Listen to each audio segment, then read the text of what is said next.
Welcome back. Welcome back. Thank you for joining the Bitcoin Generations. My name is Bodie, and we have Jor here. Hello. Hello out there. I thought you were going to give one of those, Bodie, to start. Hello out I'm waiting there. for Yeah, it. hello out there.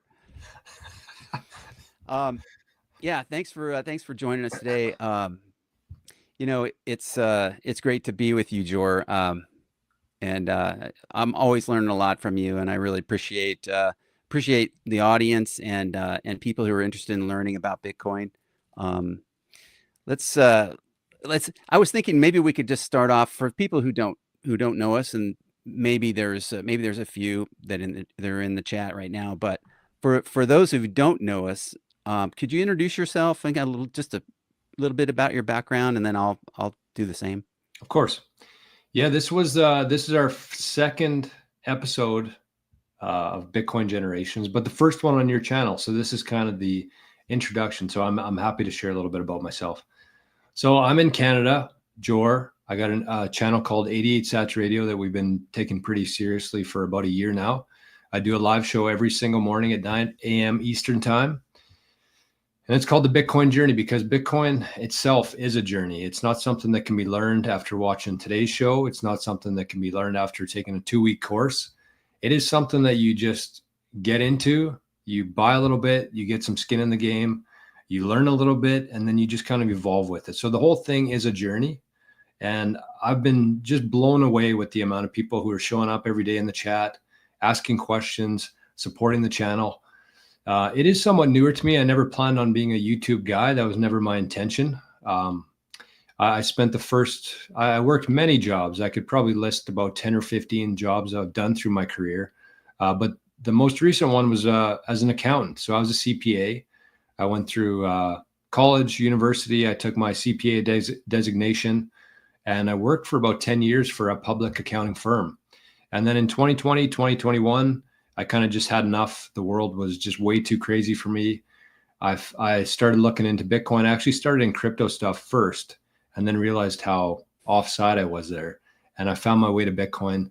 And now that's all I talk about. That's what I think about all day, every day, probably too much for most people's liking. But I just see where this whole thing is going here. And thankfully, I was able to kind of see that very early on for some reason. I don't know what it was or how it happened, but I didn't know what I was going to do. I just knew that I needed to be a part of this thing.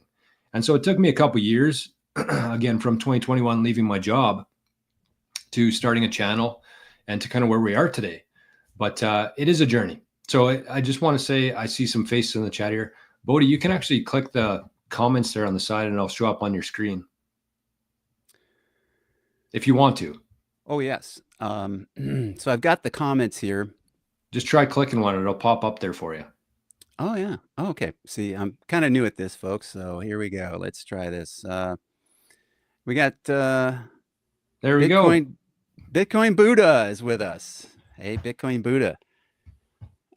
Spaceman here to add a little more moral support. Well, thank you for the moral support. We appreciate that. It's hard. Ginger.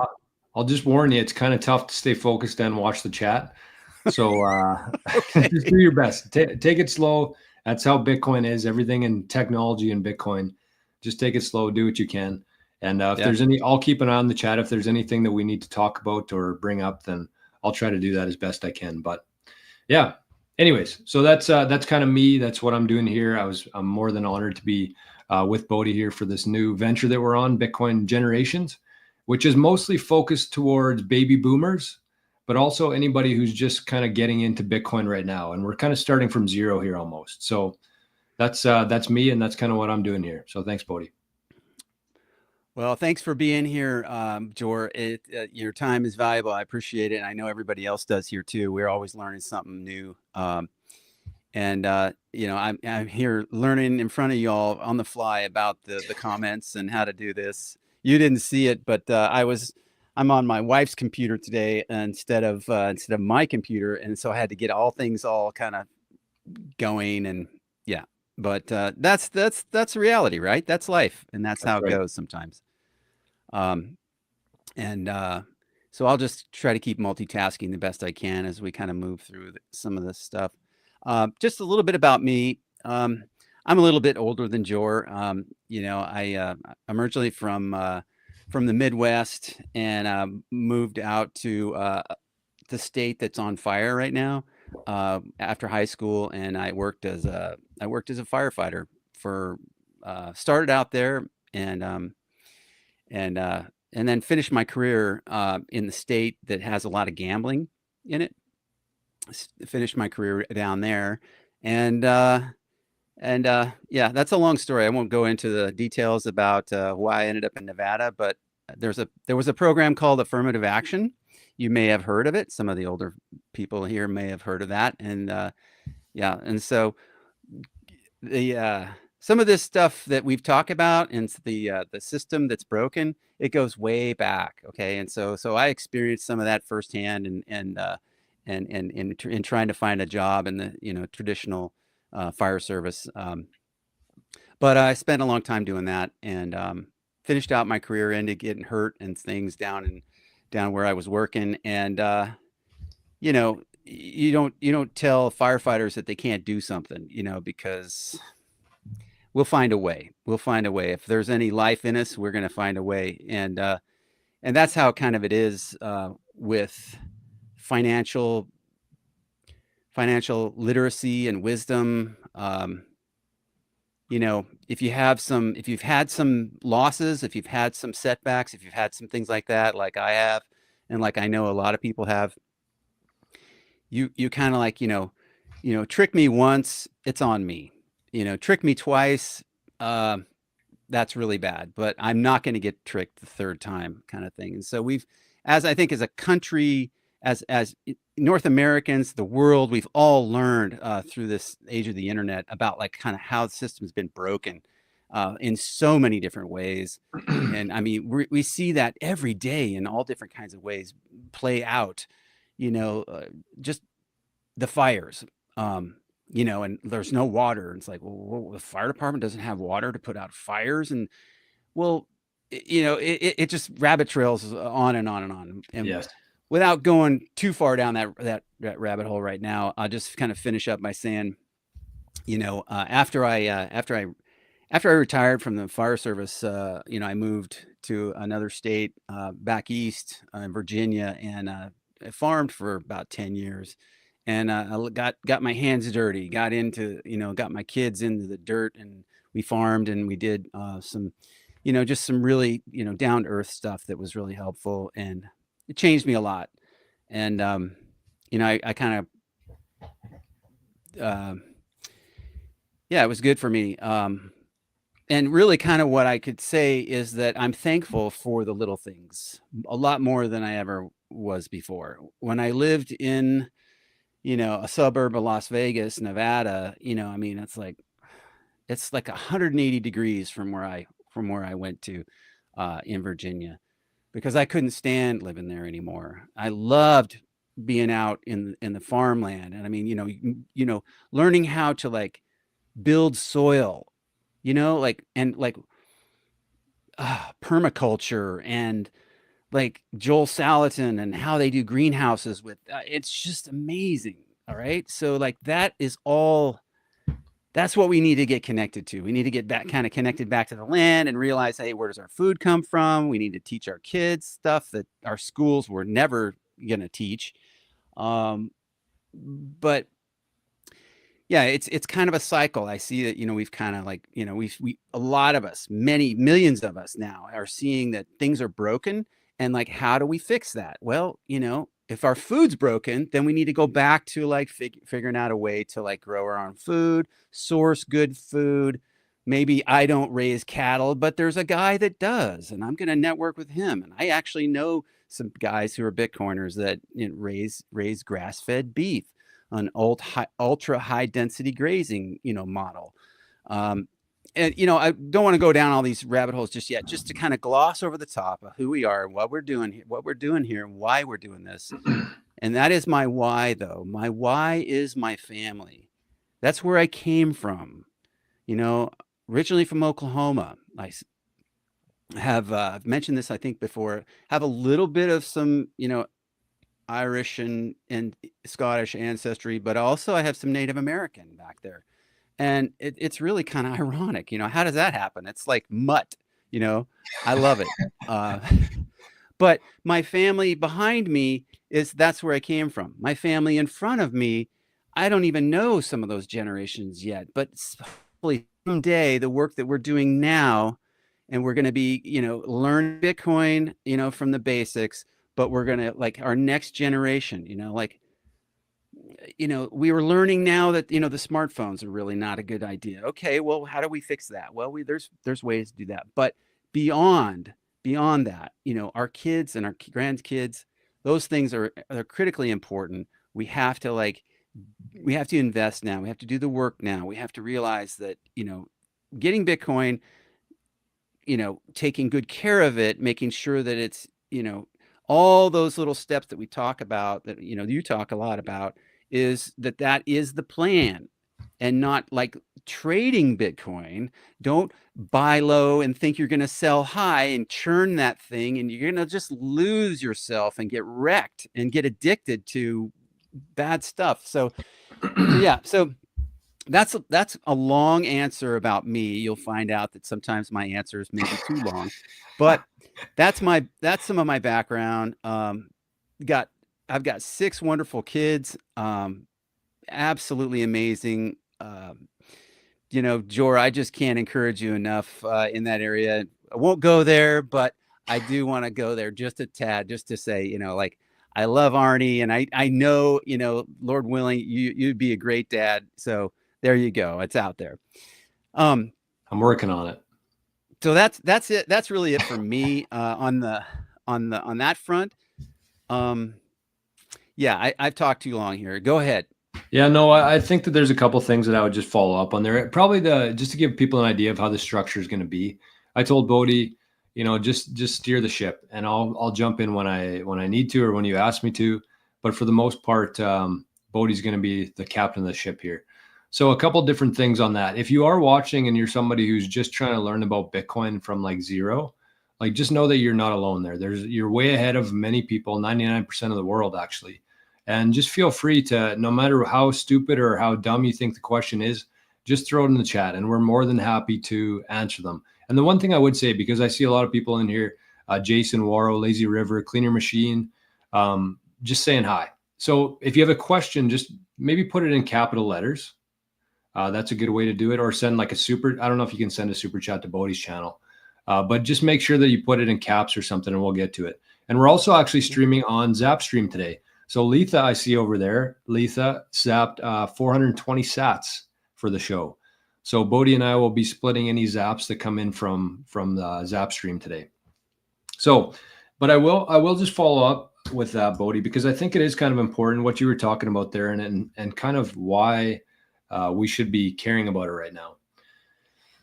And so you mentioned a couple things there. I think just in terms of history wise, I think we should always just think about where we've come from. And you talked about like the agriculture, being outside, getting your hands dirty, growing your own food. Like that's kind of what humans have always done. And I know that because we live in this world now, we're basically just kind of like fish born in water. We don't really see the system that we're in because we've always been in that system. And we don't realize how bad that system is and how toxic that system is because we've never had any other option. We've never known anything else. And so if you go back to history, just in terms of like recent history, in 1913, when the Federal Reserve was created, that's kind of what stemmed where we are today. That's 111 years ago. We've been living through this. And what happened in 1913 is we basically give a small group of people, it was 6 guys actually, who started at Jekyll Island. And if you want to look into that, I think that's a really good, worthwhile journey to go down, is learning about the Federal Reserve, Jekyll Island, how it was formed. You tie the Titanic into that, which is a little bit more conspiracy minded. But that's what happened. 1913, we gave a small group of people the ability to create money. Up until that, and actually into the future a little bit, they kind of teased gold up until the 30s and 70s. But for the most part, everything, actually, money had value. It was backed by something. It was backed by gold or silver. That's kind of what happened with JFK. And if you kind of play that thing out between 1913, Bretton Woods in the 30s, when they took everybody's gold, JFK when he wanted to have his own silver dollar, and you know what happened to him.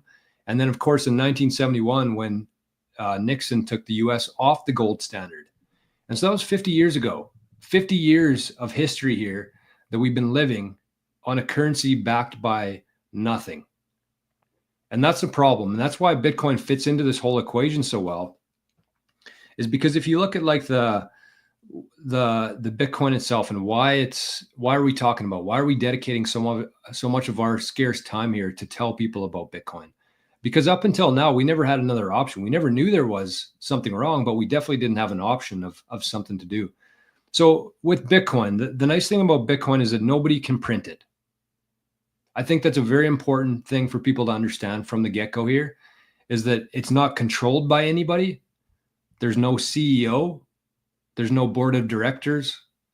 Nobody has the ability to print more Bitcoin. And essentially, every time they print money, they devalue your money. They make whatever time and energy you put into earning that money, they devalue it, every dollar that they print or that they create. So with Bitcoin, they can't do that. So that's the first one. The second one there, and kind of going back to what Bodhi was talking about with the cattle and the beef and the food.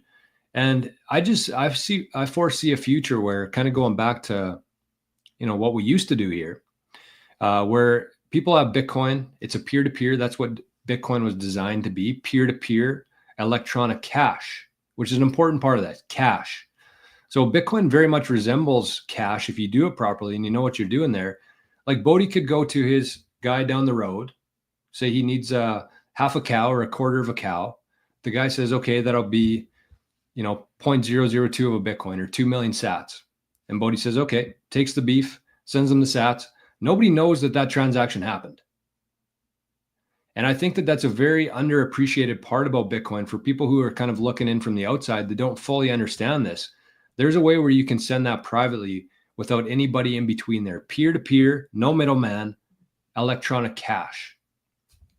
And so that has a whole slew of possibilities and what that's going to unlock for the global economy. And but I think it's important just right from the day one here to know that there is a way to transact with this privately, very similar to like if you went to the farmer and gave him $1,000 cash. Only you two know that you did that transaction. It's very similar if you do it properly with Bitcoin. And there are ways to do that today. So that's what makes this whole thing so special, is that you don't have to ask for your bank's permission. I'm sure people here have gone into the bank and tried to withdraw money or deposit money, and they want to know what you're doing with it. It's like, that's none of your business. This is my money. You're holding it for me. Yeah. So if we can get back to a place where we're trading peer to peer and we're using our own money that we hold here, and that's kind of the third and last component that I want to talk about, is like what makes Bitcoin so special, is that Bitcoin is the only asset that you can truly own without any third-party risk involved there. So you can take Bitcoin, you can buy it with cash still, with fiat money, the money that we're all used to using. You can take that, you can buy Bitcoin, and you can actually take it into your own self-custody that only you have access to. You don't need to trust the bank to hold it. You don't need to trust your stockbroker to hold it, that they're not going to lend it out to anybody else or create more of it. You have that asset, you can see it, you can verify it, and only you can hold that. And that is so powerful. Yep. And so when people say, I can't hold Bitcoin, they're missing the point completely. Because if you look at how most people transact today, hardly anybody uses cash. This is kind of the new version of cash. Yeah. You tap your card, you send an e-transfer, a PayPal. You can't hold that money, but it's still value to people. Yep. So this is kind of like the better version of that you don't have to put any counterparty trust in. You don't have to trust a third party. There's no middleman that can say, no, you can't spend that money. It's an asset that you can truly own. So that's kind of what makes Bitcoin so special and why we're doing this show and why we're so excited about it. Let me clarify one thing you were saying there, and then I'd like to at some point I'd like to clean your machines question here about the businesses. But excuse me. On that note, where you were talking about, people's complaint of you can't see it, you can't hold it. It's like, wait, you're confusing this. Okay, you're thinking of it like a piece of gold or a gold coin. Okay, no, it's not. But when you tap your card at Walmart and you're going to pay for something, it uses that plastic card to initiate that transaction that comes out of that counterparty, right? the bank and whatever middlemen are between the bank and Walmart to receive that transaction. That's actually an interesting and actually a very corrupt business I found as well, full of all kinds of uh, middlemen. Um, but the point is that if you can take those middlemen out of the loop and go and tap your card and you go peer to peer, like like you go to the farmers market. We've seen videos of this in other countries where people who are unbanked or who don't have a bank account because they don't have banks there where they live in villages. So to be able to bring a smartphone to a farmer's market and you pay for that peer to peer or person like consumer to farmer without any middlemen. That's what we're talking about with counterparties and stuff. And that's important to understand because Bitcoin takes those people out of the middle. You've got at some point when you get far enough along, you're going to have bank level security. Right Yeah, now, if you buy Bitcoin and it's on an exchange, well, you don't have that yet. You got to work towards bank level security, but baby that's where steps. you want to get to. That's where you want to get to, and so that is the beautiful example of those farmers markets. Everybody likes to go to the farmers market to get fresh food, fresh vegetables, fresh meat, or this or whatever, because they have the freshest stuff.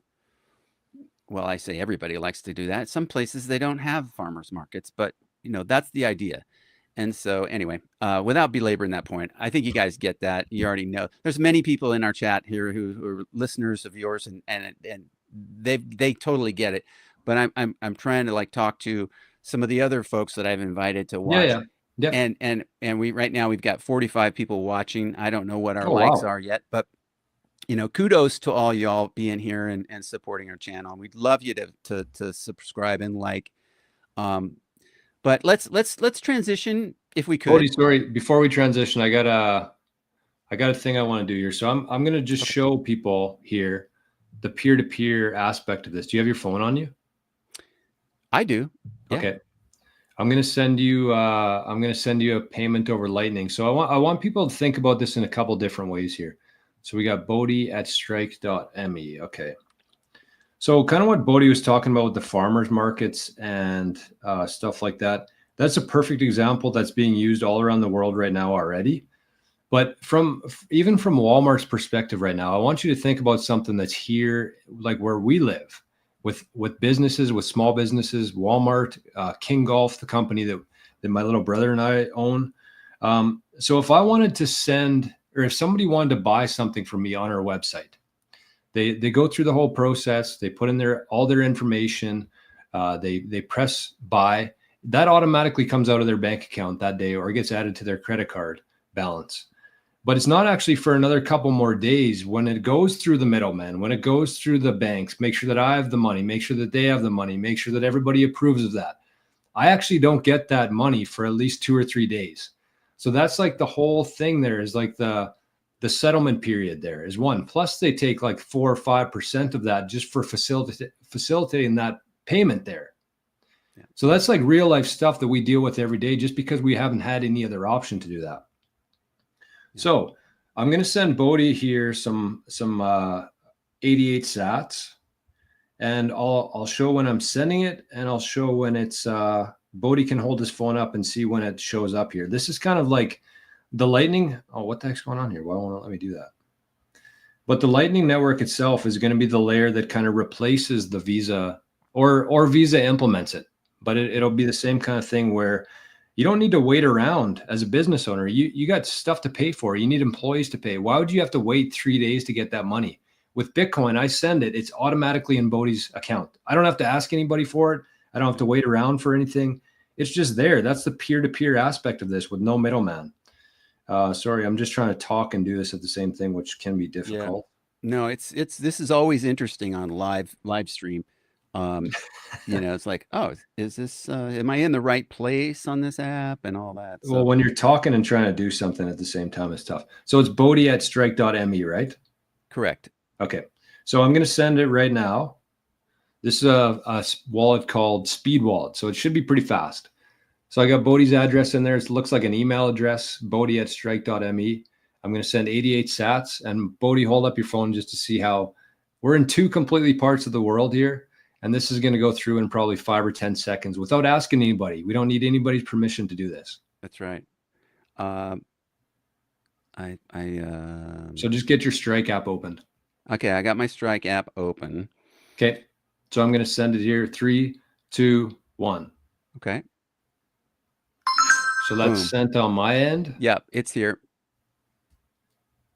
I want to show you, but I don't want to dox myself. That's I okay. have something in there. That's okay. Don't do that. No. We are privacy focused and we are mindful of all that stuff. So Here we go. Yeah, it's right here. there it is. Isn't that amazing? That's like magic. So that happened for like, how much did that cost us to send that? Whatever size that transaction was going to be. How much did it cost? 0. If you're, 0. It depends on the wallet. It depends on whose Lightning wallet you're using and all that kind of stuff. Sometimes there's like a 2 or 3 sat fee, but for the most part, if you're sending Bitcoin over Lightning, it happens like that, and it's almost free. And that's in your account. You could spend that right now. You don't need to wait around for it to settle. It's just there. Like I just sent you value from across the world pretty much that landed there in like less than a second. So that's why Bitcoin's going to win, because it is like the best. It's not only like more secure, more like sovereign minded, all that kind of stuff together, decentralized, but like the fact that it's just so much better than what we have now is why it's going to win. Okay, Jor, I'm going to send you some value because I got value out of your podcast today, and I was dealing with my son who had surgery earlier this week, and I didn't get a chance to open up my thing and send you something. So let me do that back. Let me zap you. Well, is this considered a zap, or is this a Lightning payment? I mean, it's the same kind of thing. A zap is sending value over Lightning. Okay. But speaking of that, we got a zap from Hobbit Bodhi from Zapstream for 121 sats. So thank you, Hobbit. Wow, thank you. So we Hobbit. got a couple people over in Zapstream. We got, by the sounds of it, quite a few people watching from the YouTube channel. So it's good. It's exactly what we want here. Yes, exactly. So let's see. I haven't actually sent a Lightning payment out of Strike. So let me walk through that with you just to make sure I can get that done. So when you're sending a Lightning payment, people have to kind of understand here. I think this is kind of important from the get-go here to understand that there are different layers of Bitcoin. And kind of maybe while you're figuring this out, Bodhi, I'll kind of explain the layer 1. So the layer 1 is the most secure network on Earth. Like it's not my opinion. That's how it is. Because when you're talking about layer 1, that's when you send somebody Bitcoin to a Bitcoin address. It starts with BC1. You're sending that on chain. You have to send it. It goes into a little thing called the mempool. As soon as you send a Bitcoin transaction on layer 1, it goes into a thing called a mempool. And until you actually pay enough of a fee to get placed into a block, it'll just sit there in the mempool for forever sometimes, which is not what you want to do. So anyways, it sits in mempool. Once you pay a high enough transaction fee on that transaction, you get put into a block on the Bitcoin blockchain. And once your transaction's been put into that block, it will live there forever. So I want people to think about sending Bitcoin on layer 1 as if you were sending a bank wire. That's kind of what it's going to be used for. Same kind of thing. So it's slower, it's more secure, and it costs more. So that's layer 1. That's kind of what Bitcoin started as. That's what people use for 10 years, I think, before Lightning was introduced and built on top of layer 1. That's like the network. That's kind of the foundation of this whole thing, why it works so well. And as we go along here with the show, you'll kind of understand what makes that so valuable in terms of the characteristics around it. I don't want to get into it today, but that's layer 1. Um, Layer Jor, two. can I interrupt you Yep. one second? I'm sorry. Yep. Your address that I can send this to Yeah, is, let's try. Maybe I'll just try putting my QR code on the screen and see if you can do it that way. oh yeah. Oh, that'd be great. Yeah, that'd be kind of cool. There you go. Uh, So Bodhi's just going to click send on his Lightning address, and hopefully that scans. It should. yeah, I did. It came up and Magic. let's see. So what me and Bodhi are doing right now is it's called layer 2, which is on the Lightning network. So what you got to keep in mind compared to the layer 1 network is the layer 2 is much faster, as you saw there. It's much cheaper, most times zero fees. And what's the other one there? It's not as secure. There's no Excuse, like confirmation. There's no blockchain that it lives on forever. It's just people sending money back and forth on top of Bitcoin layer 1. So that's kind of like layer 1, layer 2, the differences. And just kind of at this point, I think it's safe to say just understand that there are two different layers there within Bitcoin. excuse me one second. I have to Yep. step out for just a second. My son it needs something and I don't have anyone else here right No now. Hang problem. on No just a problem, second. I'll Bodhi. be right Yeah. back. Sorry. No, I can handle it here, I think. So we got Spaceman over in Zapstream as well. Looks like we got a couple people over there. So thank you, Spaceman. Send 121 sats. Such a fun show. Loving the collab. So when I'm talking about Zapstream here, for people who might just be getting into Bitcoin here, Zapstream is a YouTube clone almost. So we're streaming it over there on Zapstream. You can go check it out if you want to right now. You can just go to your browser and type in zap.stream. And so over there, Spaceman, Hobbit, Letha, they all sent zaps to the Lightning wallet that we have connected here, which is kind of cool. Like Bodhi's got his thing right here that you can send sats to. But this is also on Zapstream, which is like a streaming platform where if you're learning something, if you're getting value from whoever's talking in the video, you can send them Bitcoin. And you don't have to put in your name. You don't have to put in your address. You don't have to put in your phone number. You don't have to upload a picture of your ID. You can just send value to somebody without anybody's permission instantly for zero fees.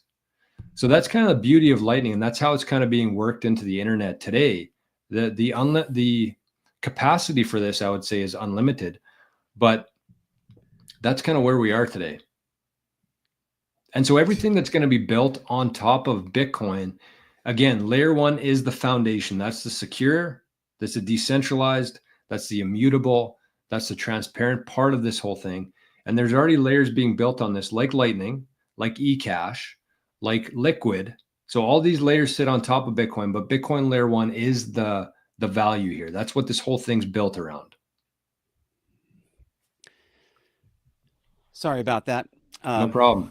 Sometimes life happens in my life, I've got things like that, but this is kind of a new schedule on Thursdays. And so we had some things with the other kids that my wife had to take care of, but we've got it taken care of now. So anyway, what I wanted to do is I wanted to find while I wasn't interrupting you, I wanted to find your address on your show notes from Bitcoin Journey, but I didn't see them. So I'm going to actually, I tried to send from Strike and didn't work. Well, it's operator error is what it is. I have funds in there and it's actually easy to use, but not when you're live on the internet though. Everything's much harder when you're live. That is for sure. I've noticed that. Yeah.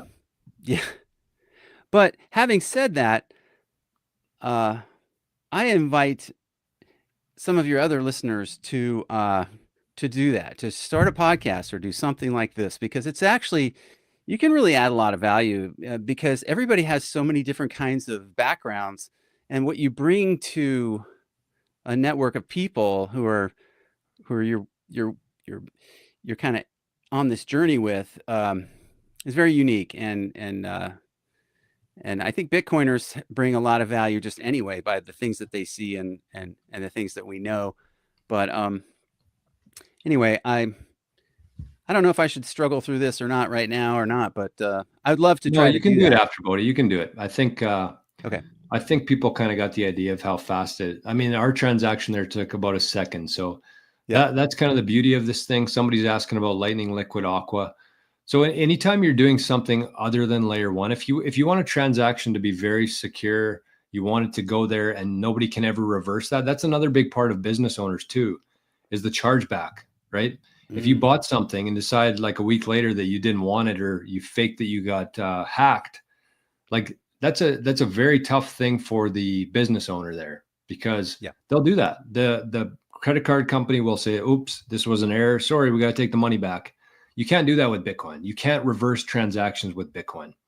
So I mean, just kind of building on top of that, the one thing I would say to people is just take this whole thing very slow, like very slow. Yep. Bodhi calls himself a turtle, and I think that he would be the one who could attest to that more than anybody. But just don't rush. Like, just get some Bitcoin. Maybe Bodhi will spend a little bit of time talking about like the process of buying and then what to do from there in a bit. But just kind of what I want to talk about now is just like, take it slow. Test like small amounts. If you want to try sending Lightning to somebody else, don't send like 20,000 sats or something. Just send like 5, 10. Just get used to it. Get some confidence up, practice it. And then when you actually go to send a bigger transaction, you're going to be ready for it. Yeah. So, I mean, one of the things, so that, yeah, for sure, kind of like, before you, let's just make it another analogy right here. Yeah. Okay. You're a kid, you're a teenager, whatever, you're going to get your first car, and like, what do you want to do as, your first car, you want to take care of it. You want to like, you can't afford a brand new one. You get to use something or whatever. You got to make sure it's got tires. You got to make sure the brakes work. You got to do, and you have to do a few things to kind of get going, right? You're not going to jump in all, buying a Ferrari when you're, 16 years old, or even hopefully not a brand new truck either. Well, unless But you've been you're going to holding start. Bitcoin for a few years, then you might be able to. Yeah. So the idea though is I'm making the analogy that, you get kind of like you start where you can, and you get you make sure, do you have bald tires? Okay. That's not a good idea. You don't want to have bald tires. So you work on getting some tires first, and then you can make sure your brakes are, so 'cause you're rolling around in this thing. You want to make sure you can stop, make sure that, you've got the battery that's will work, so you basically, what I'm trying to say is you get the basics first, and they don't have to be the brand new thing. So when you go on to you get the idea of going and, like, I want to buy Bitcoin. It's like, it's okay. You've never done this before. Just establish an account with, maybe three different exchanges. And they're not just like, something that's like advertising on, YouTube or Facebook, it's whatever, the flashiest thing is. Right. No, actually, there's uh, a more wise way to go about doing that. And that's where, getting some recommendations from your network, or from us, we can give you that information as we kind of guide you through stuff like this. Pick something off the list depending on the country that you're in. Um, this is what works well for me. I've got three accounts now, and I buy Bitcoin from pretty much all three of them because I want to make sure that it's working. And I found out something about one of them that's in Canada, that serves the United States and Canada. It's a great one, right? But it wasn't their fault that I couldn't buy. I had a credit union that wouldn't allow the transaction to go through. And it's like it was a problem with my bank here. I don't necessarily trust, what they're doing. I trust what Bitcoin Well was doing, and that's one of the exchanges that I use. So the point is that you get, let's say, three accounts. Okay, you might have five, I don't know, but you buy $10 or $20 worth of Bitcoin, and you get used to it. You practice with it. You practice, moving it to, um, a what's the word here? A self-custodial wallet? Is it? Do I have that Yeah. right? Yep. Yep. That's right. Okay. So you buy it, and it's sitting on the exchange. You see it on your phone, and it goes like, yeah, you have this much cash, and you have this much Bitcoin. and whatever the ratio is, whatever you've bought or whatever, and it's in the exchange until you move it to a self-custodial wallet, right? And that's where, you're going to need some help doing that, you know. But at first, just try $10 worth.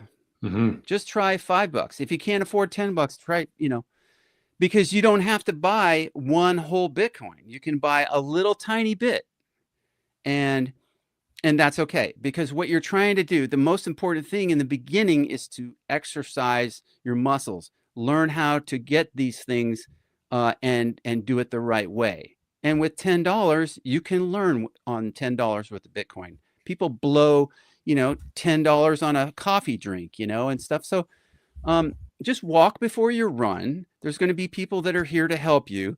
Um, and you want to have, the most important thing is so that you know, have people with integrity, like I think Jor and I try to bring value to people that are new to this, and go like, hey, take what you want and leave the rest, but here's what works. This is a proven way to do this.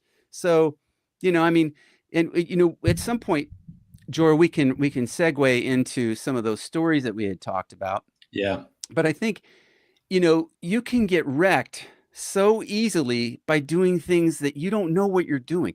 Just slow down. Just like he said, hang in there. If you're a newbie, just wear it. Just own it. It's okay. Yep. There's a lot of things that you've seen I don't know right here live on live stream. So, yeah, it's okay. So, Jor, where would you go with that?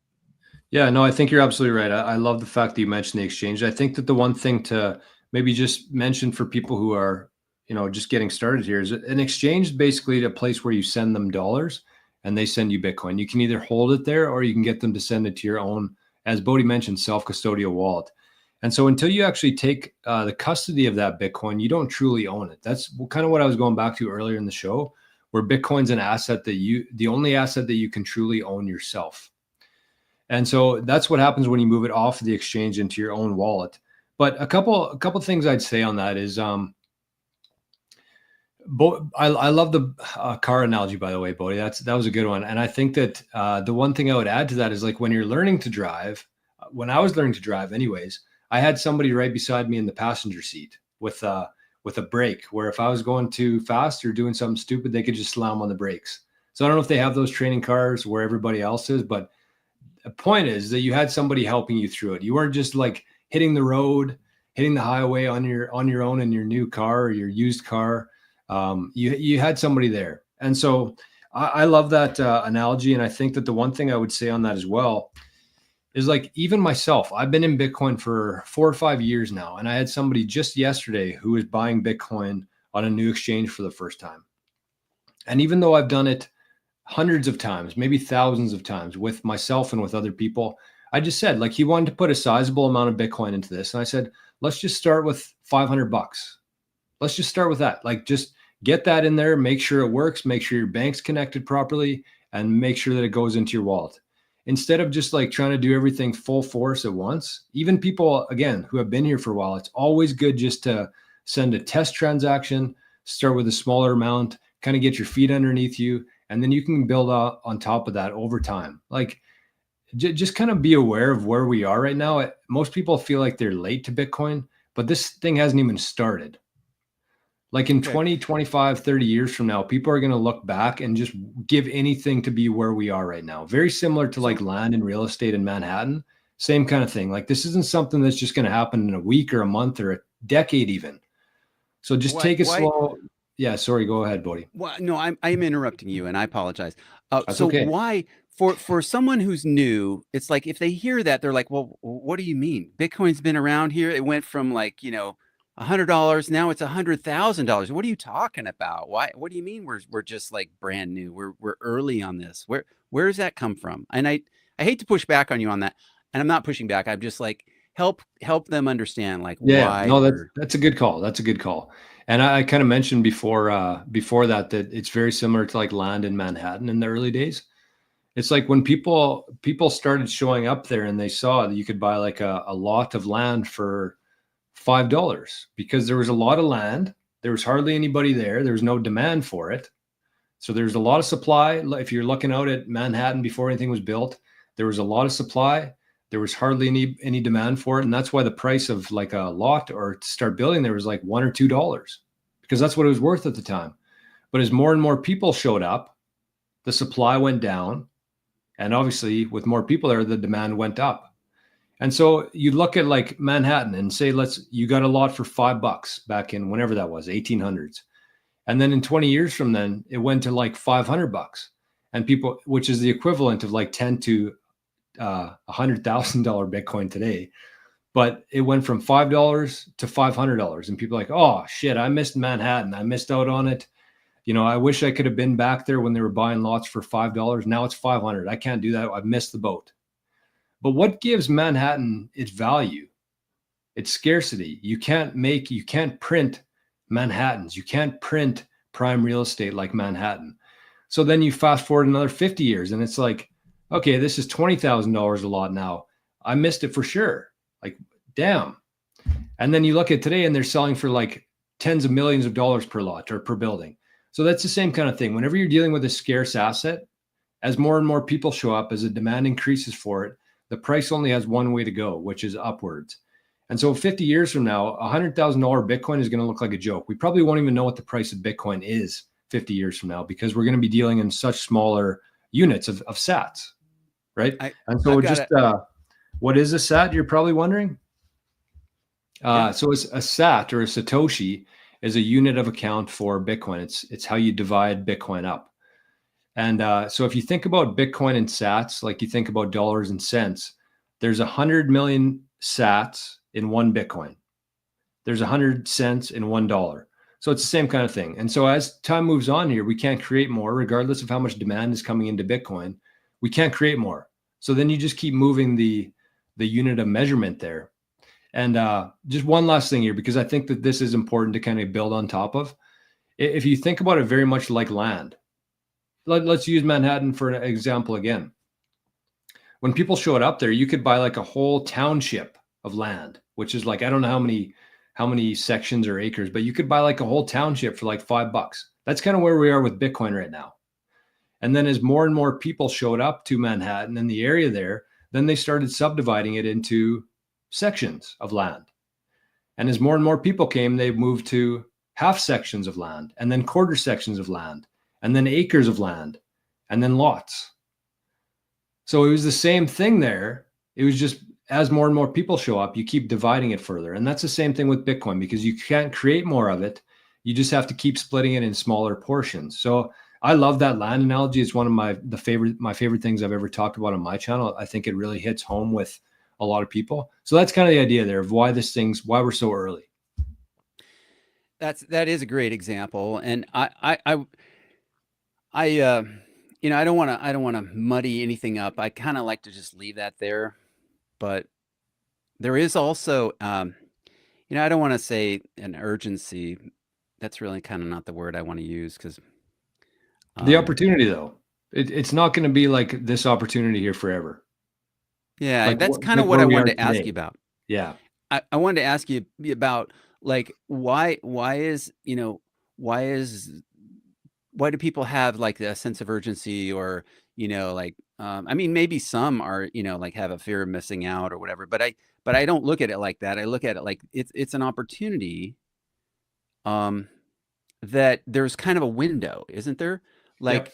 Like because the supply, there's only so much supply. Yep. And you want to speak to that for just a second? Sure. And for sure. Yeah, you're absolutely right. Because there's only so much supply available.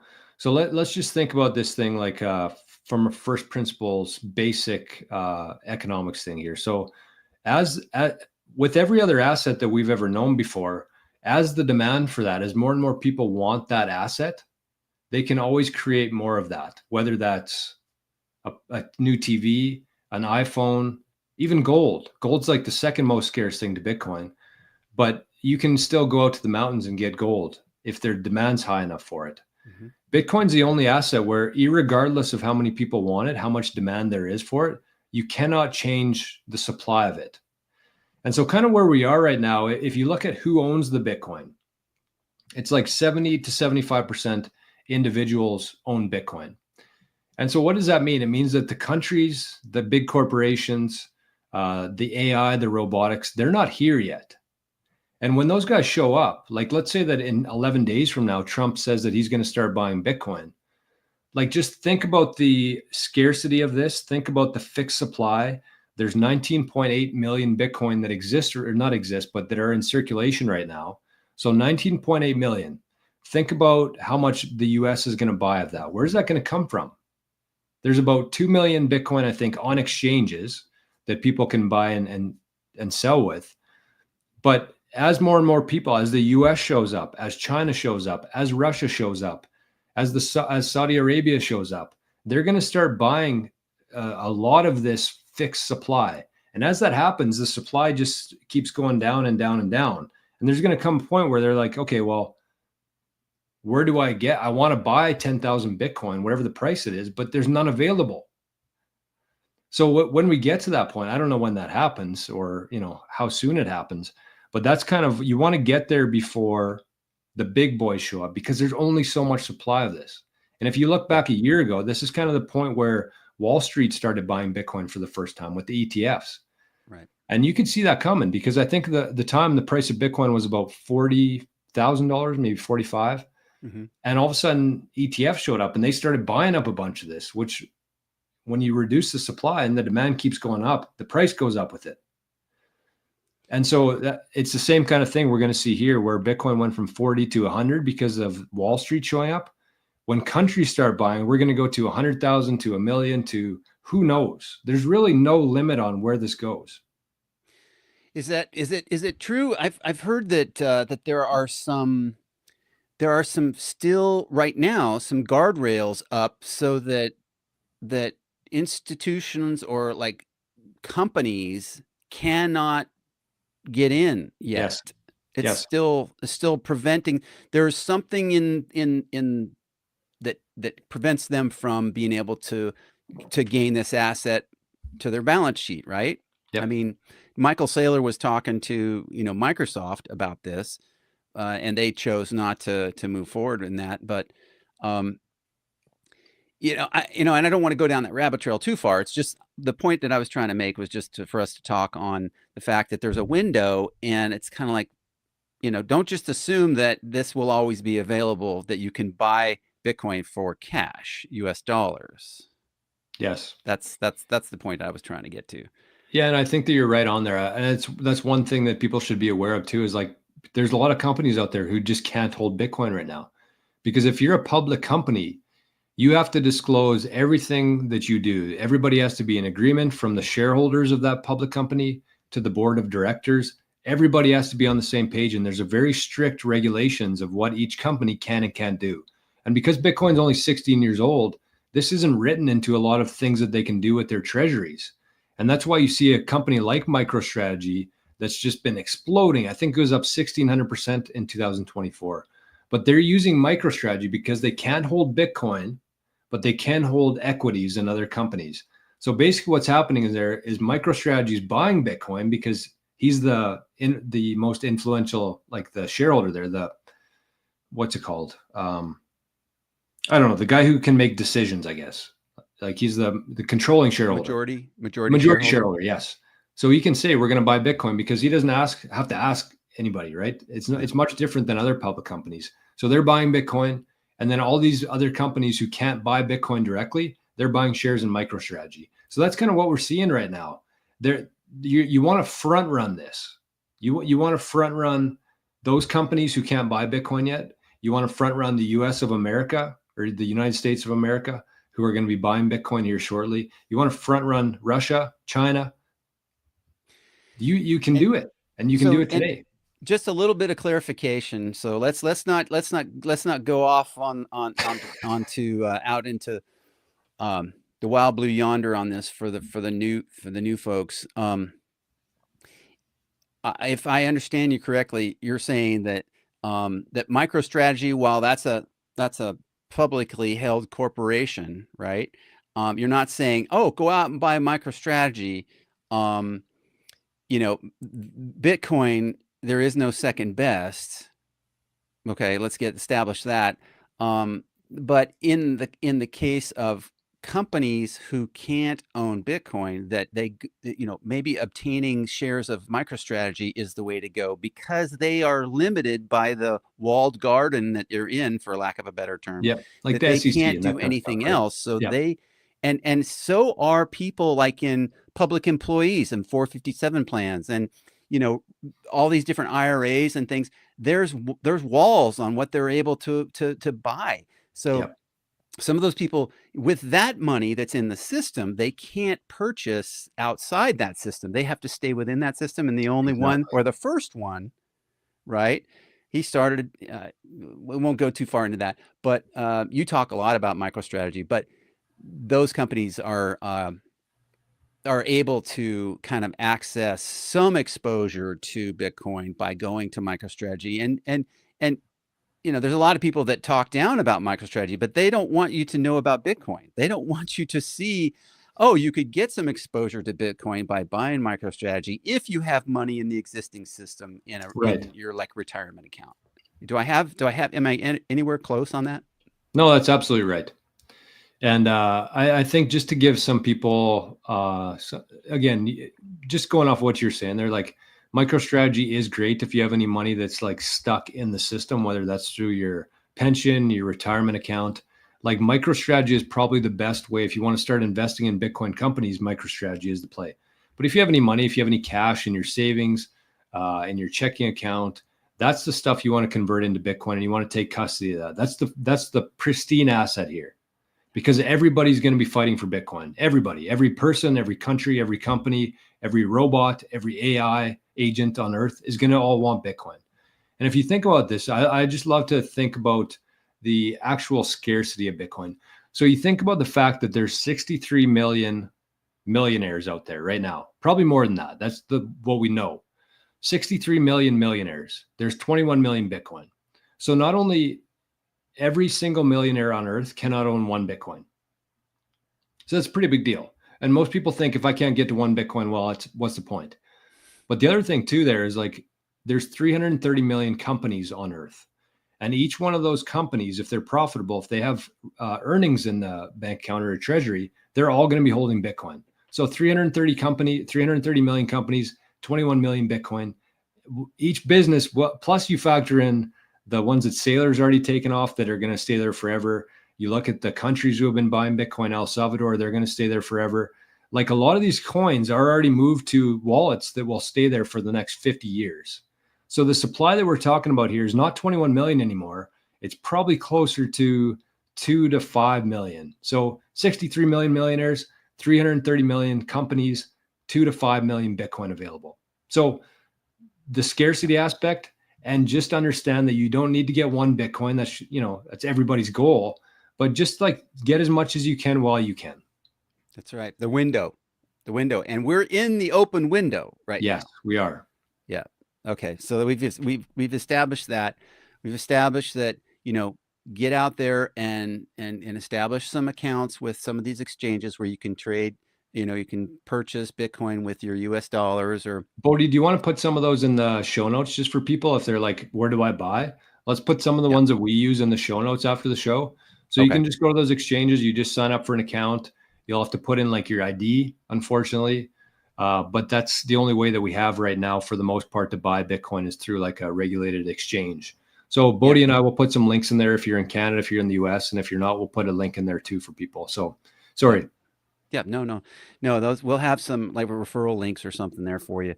Um, And also, if you're in the chat, I can just tell you right now, the way the conversation's going, we're right almost on top of an hour here. We may not get to every question, but that doesn't mean that we don't want to, because I know Jor and I both like talking about this a lot, and it's a learning experience for me too. So I would love to hear some answers to these questions. But if we don't get to every one of them today, um, I will try to get I will try to work with Jor on getting some of these answers back to you guys.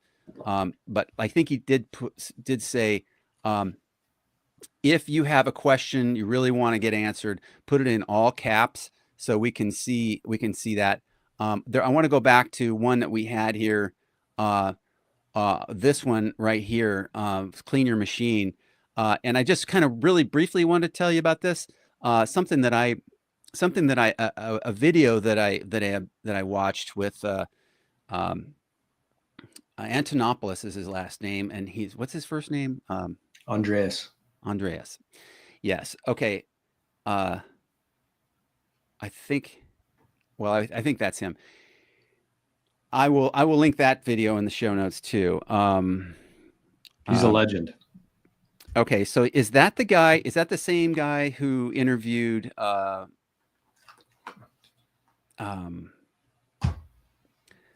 the guy who's the CEO of Cantor Fitzgerald? Lutnick. No, you're thinking of Pomp, I think. Yes, Pomp. Yeah. Okay, this is a different guy. Okay, sorry, I retract that. It was Pompliano. Yep. He interviewed Howard Lutnick, but in a different interview, he interviewed a mom and pop shop who own a t-shirt and embroidery business in Kentucky. And in this video, they struggled with a lot of things that a lot of other people struggle with. And so I'm trying to answer this question just very Mm-hmm. briefly here.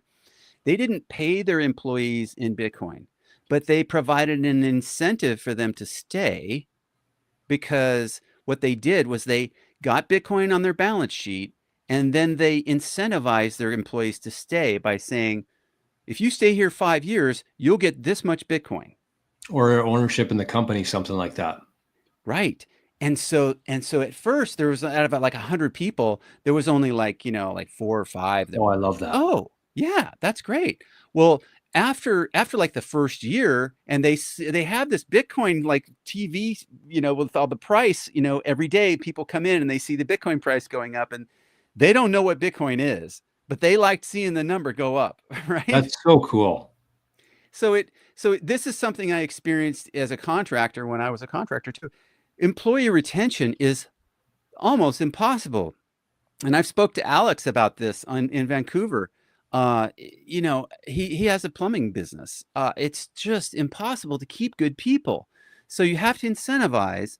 And so, just real quickly, that was a way that they incentivized their employees. They didn't pay them in Bitcoin, but they didn't incentivize them to stay long term by giving them a little bit. That's so cool, Bodie. I'm really glad you shared that, because I was kind of going along the lines of the same thing with this, is that I think that people should not necessarily, if you're a business owner out there, I don't think you should necessarily focus on like trying to pay your employees in Bitcoin. I think that there's ways now where the first thing I would say is, like, if you're in the US or Canada, there's like Strike, there's Bitcoin. Well, there's a couple of these Bitcoin platforms that if your employee wants to be paid in Bitcoin, you can just kind of walk them through the process of adding their direct deposit information into like Strike, or River might do it, Bitcoin Well. They put their direct deposit information where the employer sends them the money, but it doesn't go to their bank account. It goes to their Strike account, or it goes to their Bitcoin Well account, and they can pay their bills. They can keep it in Bitcoin. They can pay their bills from that. So we're like living through this transition of like from the banking system to these new platforms like Strike and River and Bitcoin Well. So I would just say that have a good understanding of what the process is there, and then teach your employees, encourage them, talk about Bitcoin, be like a Bitcoin company. I love that idea that you gave, Bodie, there, in terms of like offering some sort of longer term incentive ownership. And the third thing I would say there is, like, if you're a Bitcoiner yourself and you have employees who want Bitcoin, just send them sats every week or every Friday or something, and just send it to their non-KYC wallet, like 5,000 sats, 10,000 sats. Imagine being an employee and your boss is sending you sats just for doing a good job. Like, that's part of the retention there. That's part of the whole thing here. So you don't have to get complicated with tax stuff and forms and stuff like that. Like, one of those three approaches, I think, would be more than enough to make your employees happy and keep them around. Oh, it's absolutely imperative. I mean, so many business owners of service companies are sleeping on this. They don't know what they don't know yet, and they're feeling it. They can't get good people, or they can't get people that are motivated, that have some vision, to kind of buy into that vision for their company. But I can remember as a contractor, I mean, I mean, the few people that I had that were good were like, I'll do anything to keep them. I'll pay them more, but the money motivation, it doesn't like the US dollars. I mean, they're feeling the inflation, right? So the Yeah. US dollars, more money doesn't always mean that much. Right. S- And so, like what does it take? Like affirmation or like employee recognition. I mean, there's I've got all these different kinds of programs to keep people motivated and incentivized, but to like share your Bitcoin with them. I mean, when they can see that, that number go up, I mean, they're reading about it. This is a new thing. Our traditional media complex doesn't want us to be looking, they look over here at this thing, look over here at that thing. Oh, Kamala and Trump and blah, blah, blah. No, keep your eyes on the prize. Yep. Every issue that we have in society right now stems from a broken monetary system. Everything. You point your finger at any issue we have in our society, it all comes back to the ability for a small group of people to create money. So I want to say there's Jess Tastics over in Zapstream said MicroStrategy stopped doing micro incentives because it becomes a taxable event that they need to send 1099s for, which makes sense. But we're not talking about like the MicroStrategies here. We're talking about mom and pop shops. And I think that if you were to send your employees some Bitcoin like every Friday, like 5,000 sats, you're not reporting that. So that's not a taxable. I mean, I don't want to go on record saying that, but like I'm not claiming that if I'm the employee, which is pretty cool. Like it's not If connected to your name or anything. So good luck. if I was your employee and I mean, a lot of it too, it's not just like the thing, not just the fact of like receiving it, but if you're my boss, Jor, and you sit me down on a weekly or every month meeting or something like that, and you go like, "Hey guys, like we really care about you and the blah blah blah," and you do this whole dog and pony show, and here's some drinks and here's coffee, and we're gonna have this kind of get round table thing, and like, and you can talk about Bitcoin, like this is the thing, guys, and you can educate your people about the value of it. Yes. And it's like, yeah, it's a volatile thing and it kind of goes up and down and everything, but the general trend is not down. It's up. And if it does go down, guess what? We'll buy more because, it's a Yeah. buying And plus, opportunity. I think if you're talking about that, like let's say we actually rolled this thing out. Let's say that your cleaning machine wants to send some of his employees or her employees some Bitcoin. Like just the nice thing about this, and I like this when you're tipping waitresses too, it's like you tip them in 15, 20%, whatever people tip nowadays, but then you also send them some Bitcoin. So that they're not like reliant on that. They're not receiving their salary. They're not basing their budget upon this. This is just kind of something in addition to what they were already getting, like a bonus. It's Right. not taxable. And so they don't really see the need to spend it. Maybe that just builds up for a couple of years that they're working there, 5,000 sats a week. And they check it in 2 years from now, like, holy shit, I'm quitting. Yeah, like so Jerry Loves Freedom brought this up on one of the Bitcoin Amigos shows. You guys were talking about this, and I heard him talk about going into restaurants, and he has purposeful conversations with the waitress, about like, hey, would you like me to tip you in Bitcoin or would you like me to tip you in traditional? And he, had kind of quite a conversation with the waitress he was describing. And so I went down the road here and I had a conversation with the waitress and I was like, "Hey, would you like me to tip you in Bitcoin or would you like it in traditional?" And she's like, she really started thinking about it. And I was like, all right, I need to come back here and do this again and I like help that. her figure Traditional. out a wallet. And I'm not quite there in my confidence to be able to walk her through all that, but to be able to like, the common person out here, it's like, yeah, they haven't heard this, they haven't seen this, but they're going to see the value and they're going to like for her to be able to think, would I like my tip in fiat cash right now that's going to go downhill? It's being debased, or do I want it in this guy's giving me an option? Okay. Right. Like Exactly. why would I leave a $10 bill on the table for a tip, when I can, like really she's just giving me value by bringing me food and pouring my coffee, and we had a, exchange of conversation. It was good. Um, Yeah, whatever, you know. you want to do that with people where they're not like out, right? They're not paying their bills with this. It's just like something on top of what they're already saving. It's like an Yep. addition to what they already get, whether that's their salary, whether that's a tip in the, as you call it, traditional way. It's on top of that. So then they see it differently. They hold on to it. They're not going to be spending it next week. Yeah. And so this question from Maverick comes up. We've talked a little bit about the peer-to-peer side of that. Okay. But, let's just, can you describe in like 1 minute, like the difference between lightning and liquid and aqua? God, maybe that's too short of time, but I don't Yeah. know if I could, maybe that's for another time. Yeah. I mean, I don't know. I kind of touched on it. I think before he asked this question, I said like there's layer one, which is the most secure network. It's where it's very similar to like a bank wire. You pay more for it. It takes longer, but it's more secure. That's layer one. That's what everything's going to be built on here. That's layer one Bitcoin. Okay. That's the Bitcoin network. I mean, just from day one, people should think of Bitcoin as two separate things. They can't work without each other, but they are two different things. So there's the Bitcoin currency and there's the Bitcoin network. Right. So the currency runs on top of the network. The network itself is like the blockchain, the time chain. It's all the transactions that have ever happened in Bitcoin. It's verifiable. It gets sent out to 20,000 people every 10 minutes. That's the network. The currency sits on top of that. That's what people send around. And so you can send that on Lightning. You can send that on Liquid. Aqua Wallet's actually a different thing. Aqua is just a wallet where you can swap between Bitcoin and Liquid and layer two Lightning. But for the most part, Lightning is faster. You saw me and Bodhi do an exchange there within 1 second. It's cheaper, but it's less secure.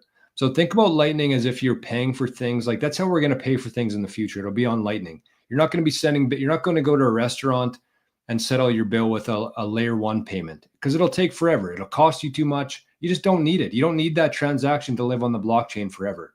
That's Right. for bank wires. That's for like settling debt, stuff like that. Yeah. But Lightning, that's where we're going to send. That's what we send on Zapstream. That's what you can send Bodhi right now with this little thing. That's how you're going to pay for like food and stuff in the future because it's instant. It's cheap. It's instant. And you don't need those transactions to live on forever. Yeah. And so, when this question again, what's the maximum amount someone could send on Lightning? I don't know what the answer to that is. There's no maximum. Okay. And that's a whole nother thing because with Lightning, when you have a Lightning channel, it's basically like Bitcoin that's taken off of layer one. And it's within a little pool, essentially. Think of it like a pool of Bitcoin that's off layer one. And then you can just send that Bitcoin around to each other, anybody who's connected to that pool. So it's off of layer one. So it depends on the size of the pool, the liquidity within the Lightning channel. So it could be 10 Bitcoin, it could be 100 Bitcoin, but for the most part, it's smaller amounts that people usually send on Lightning. Yeah, maybe a couple $100 or less, maybe something For like now, that. yeah. Yep. I would say it's a great question, and it might not be one we want to dive into like really deep here, because of the nature of kind of we're trying to include the new Bitcoiners or the pre-Bitcoiners that are kind of interested in like, hey, my eyes are glazing over. You guys are talking about all Yeah. this stuff. It's kind of like, whoa, like, hang on, let's stay at the kindergarten level here. Well, Bodhi, let's let me take a 1 second here and show people kind of something to do with this, and I'll show you what I'm talking about here. So if I can do this here, I'll tell you what the maximum you can send right now would be. So mempool.space, this is one of our favorite resources here. Can people see this? No. You might have to approve this, Bodhi, for me to bring it up. Okay. Yeah, there you go. So you can see here, this is layer one that I'm talking about here. So all of these blocks here are just a bunch of transactions. This is layer one. This is the most secure. This is what costs more. This is what's slower because it's on average every 10 minutes. So this is like the foundation that Bitcoin's built on, this time chain right here. But if you go to Lightning at the top here, you can see the capacity. So this is how much total Bitcoin around the world right now is held on Lightning in Lightning channels. So the maximum at this point, I mean, this isn't all in one Lightning channel, but you could not exceed 5,200 a Lightning payment Bitcoin, because there's not enough on Lightning right now. So that just kind of gives you an idea of like, all of these 5,249 Bitcoin are actually held off chain on Lightning channels. It's still Bitcoin, but they're off layer one. So again, without getting too, I like visual stuff, and I thought that might be a good kind of way to explain that a little bit better. But anyways, we're smaller now. I got you. I There we got go. you covered. Yeah, I can do this. I'm learning this You're killing system it, here. man. You're killing it. I'm working at it. Yeah, you can teach an old turtle new tricks. Um, so do you have before we kind of move into some more questions, do you have did you have a video or anything else we want to like kind of dive into? I okay. I Nope. we briefly mentioned something possibly, but Oh yeah, yeah, yeah. I I love mean, I'll just touch on that briefly, because I think this is a good point for people. If you're watching this channel, you're probably not going to be diving into this stuff too much. But in the last little while, hey, we're on Hey, the internet here. Arnie. This is How's it Arnie. going, Arnie? He rarely stops by, and it's very rare when he actually comes in the office here. So he must need something. We're almost done. Oh, he's But giving you the stare. anyways, let's it seems like the louder I talk, the louder he won. So I'm gonna try to, oh, there he goes. Okay. So just be aware of something. I think that this is what kind of my channel stemmed from originally. Is I got a couple calls from people who were like, I think I might have got scammed. I have access to like 250,000 Canadian dollars. What do I do with them? And so I dove into a little bit, and then I was like, you know what? There's too many of these calls coming in. I want to start a channel. I want to start talking about this, but they're coming up again. It's kind of cyclical, right? Every time Bitcoin's being talked about, every time there's a lot of value within Bitcoin, uh, there's always going to be scammers out there. So just be aware of something that's going on within like these trading accounts. They might ask you to send them 10,000 bucks. They're going to turn it into 2x or 5x in a month. Be very cautious of that with yourself, with your family, with your friends. If something sounds too good to be true, it always is. So anyways, the point of this is that people are sending $10,000, $20,000 to these people. They weren't getting anything. They couldn't take custody of their Bitcoin. They were basically they saw a balance on their screen, which the website just created, saying that they had 100,000 or 200,000 Canadian dollars worth of this investment account, when really it's nothing. It's just thin air. What these scammers do is they just create tokens. In this case, it was called CAD, which was meant to replicate the Canadian dollar. So they log into their account. It looks like they have 250,000 CAD, but those are just tokens that this company had created, which actually had no value. They were worth less than a penny in reality. So keep an eye out for this. This is something that we've noticed within Bitcoin Citadel, our Bitcoin advisory company that we have. In the last couple of weeks, it's been firing up again. This was happening a couple of years ago. And so just be very aware of like where you're buying from, who you're talking to online. Be very conscious of everything you're doing online, because there's no such thing as like turning $10,000 into $20,000 in a month. It just doesn't work like that. And I know people are desperate. I know we're going through tough times, but just like stop and think like is there something off here? Should I explore this? And I'm going to speak for myself here. If you have any like questions for me, like if you want to just shoot me an email saying, does this look legitimate? Does this seem legitimate? I'm more than happy to just say yes or no, because I've seen it all in the last couple of years. So I'm more than happy to do that for free of charge. So let me post a comment here for let's I'm going to put Jor's address email. Oh yeah, I can here. put it in the chat too, Bodie, actually. Do you want to do that? Yeah. And you guys can just bookmark this. This is in all my show notes on my channel. And I don't get back to people right away just because there's it's usually some action in there, but that's the email there. If you want to just shoot me, if you want to set up a call, if you just have a quick question, you can use that email there. More than okay with that. So I was going to shout out Chris from Fractal Bitcoin is here. Oh yeah, I saw Chris in the chat. There he is. Hey, Chris. You're the man. Sup, gents?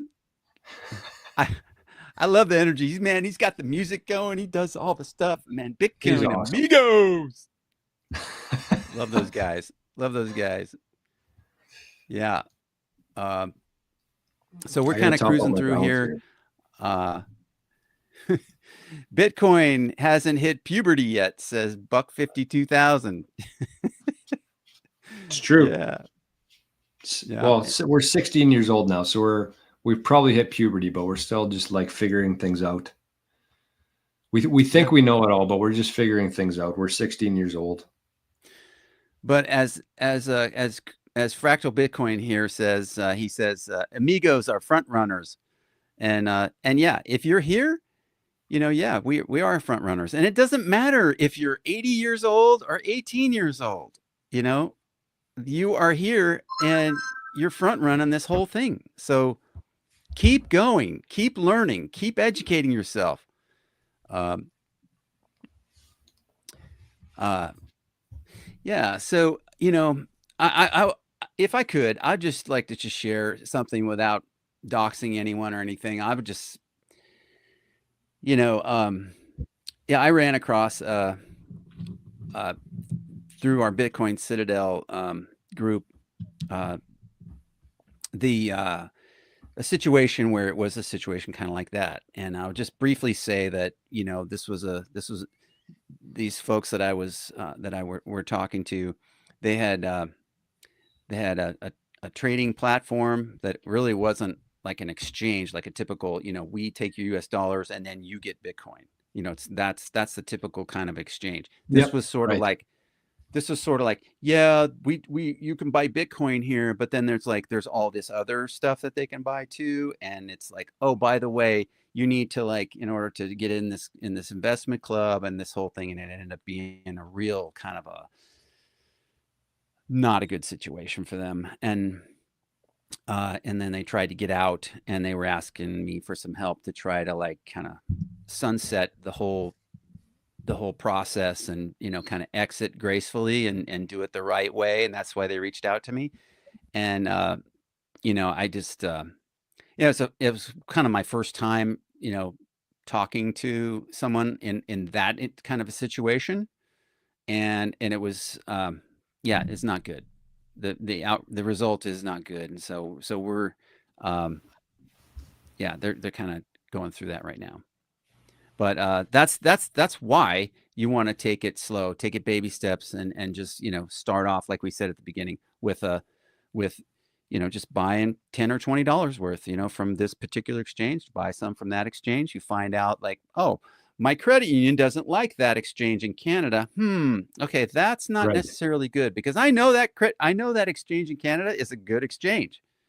It's got a lot of track record. It's got great results, and I've had good results with another credit union. But you gotta try this stuff out and play with it. So anyway, that's the end of that story about that. Um, more questions. Yeah, let's get through a few more of them here. I see a couple there.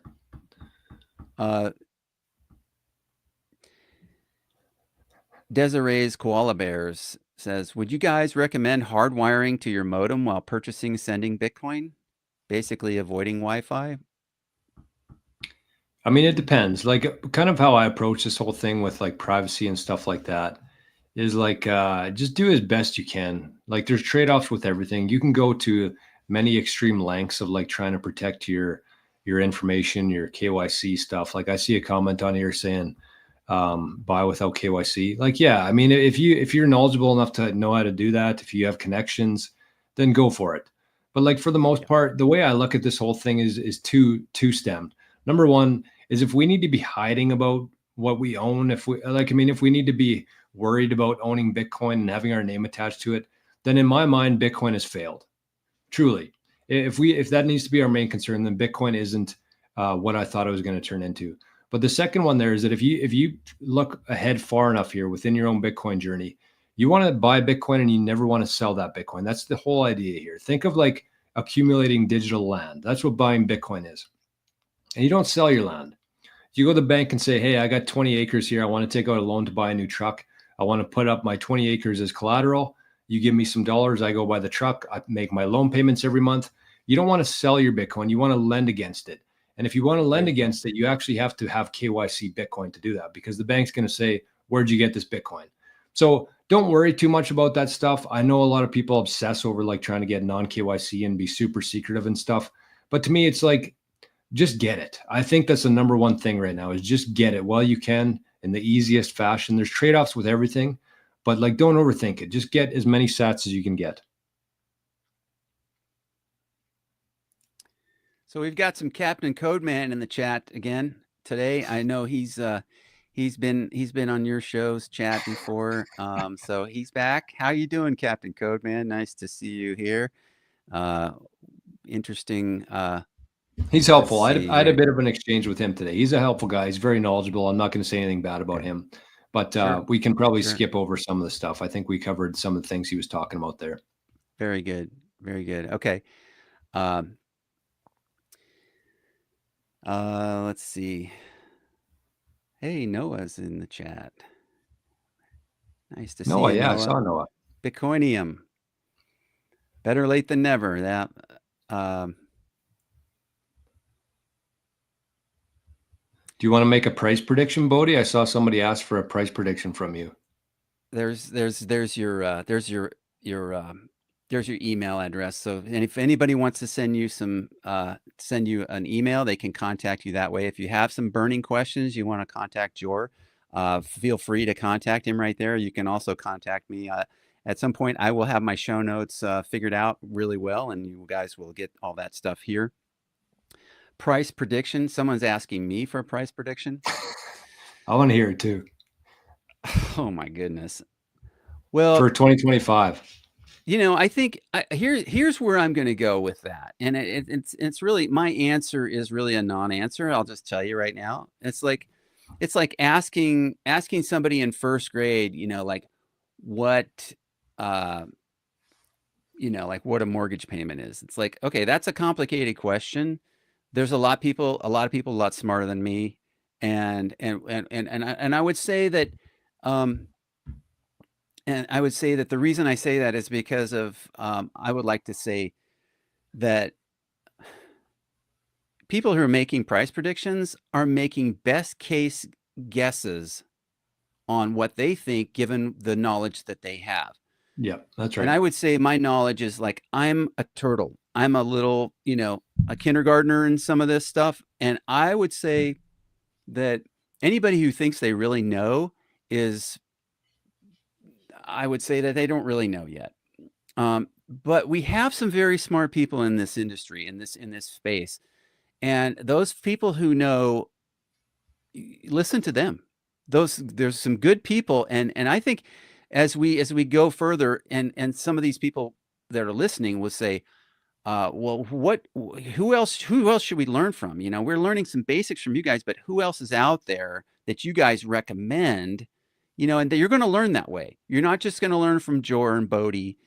You're going to learn from all different kinds of people in the Bitcoin space, and there's some good ones, and then there's some that are kind of like, well, I listened to that guy interview that other guy for like an hour and a half or 2 hours, and that, I'm not sure that that's really the guy I want to listen to.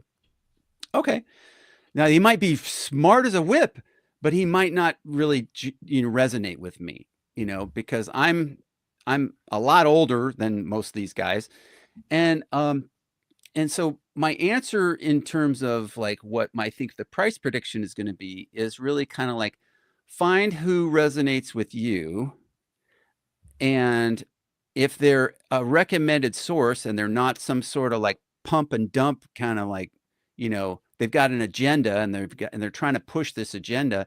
If they're being honest, then I think that's the kind of person you want to get a price prediction from. And I think Jor, I think you've done that. I think you've given price predictions on stuff, but with humility. And so I would just kind of say, look at let me just say it like this. 2025 December. What do you think the price is? I'm Number. gonna say 250,000. It's pretty Okay. conservative. I'm gonna say 250,000, It depends because on I so think many I things. can. I think it's going to go there all day long. And do I really think, I think we'll get there well before that, but I don't like fundamentally, I don't like price predictions because of the concept of the question. I just don't. It's just not, I could care less what the price is going to be. That's the right I, answer. that's a weird way to look at this, right? It's kind of upside down. It's like, of course you want to look at the price, what's it going to be? And like, what's the price going to be? Like, well, does that matter as much as is Bitcoin going to be here in 5, in 10, in 50 years, on 100 years? And who owns it? That's the real value proposition. Is Bitcoin going to be here in 10 years, in 50 years, 100 years when my grandkids and stuff? That's why we do this show. It's for the generations coming. Yes. Do I care? That's short-term thinking to me.